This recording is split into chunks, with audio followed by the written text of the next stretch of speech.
বীরশ্রেষ্ঠ ল্যান্স নায়েক মুন্সি আব্দুর রউফ। তিনি বাংলাদেশের মুক্তিযুদ্ধের সর্বোচ্চ সামরিক সম্মান বীরশ্রেষ্ঠ উপাধিতে ভূষিত একজন গর্বিত মুক্তিযোদ্ধা।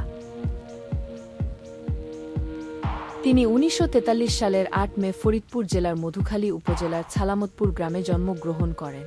তার নাম অনুসারে বর্তমানে ছালামতপুর গ্রামের নামকরণ করা হয়েছে রউফনগর। মুন্সি আব্দুর রউফ পূর্ব পাকিস্তান রাইফেলস, বর্তমান বর্ডার গার্ড বাংলাদেশ এর একজন সাহসী সদস্য ছিলেন। ১৯৭১ সালে মুক্তিযুদ্ধ শুরু হওয়ার পর তিনি ৮ম ইস্ট বেঙ্গল রেজিমেন্টের সঙ্গে যুক্ত হয়ে পার্বত্য চট্টগ্রামের ১১ উইং রাঙামাটি মোহালছড়ি জলপথে দায়িত্বপ্রাপ্ত হন। তিনি মাঝারি মেশিনগান ডিপার্টমেন্টের ১ নং মেশিনগানার হিসেবে দায়িত্ব পালন করতেন। জলপথ দিয়ে পাকিস্তানি বাহিনীর চলাচল প্রতিরোধের দায়িত্ব পড়ে তার কোম্পানির উপর।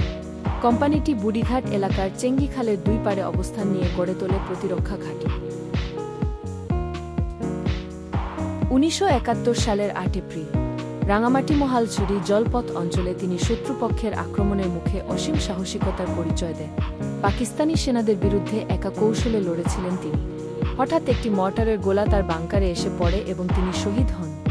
সেদিন আব্দুর রউফের আত্মত্যাগে তার কোম্পানির প্রায় ১৫০ জন মুক্তিযোদ্ধার জীবন রক্ষা পায়।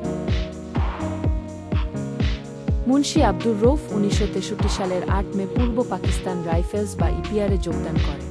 চুয়াডাঙ্গার ইপিআর ক্যাম্প থেকে প্রাথমিক প্রশিক্ষণ শেষ করে আব্দুর রউফ উচ্চতর প্রশিক্ষণের জন্য পশ্চিম পাকিস্তানে যান।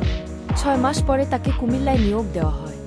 ১৯৭১ সালের ২৫শে মার্চ স্বাধীনতা যুদ্ধের শুরুতে চট্টগ্রামে ১১ নম্বর উইংয়ে তিনি কর্মরত ছিলেন। পরবর্তীতে তিনি ইস্ট বেঙ্গল রেজিমেন্টে এর সঙ্গে স্বাধীনতা যুদ্ধে যোগদান করেন।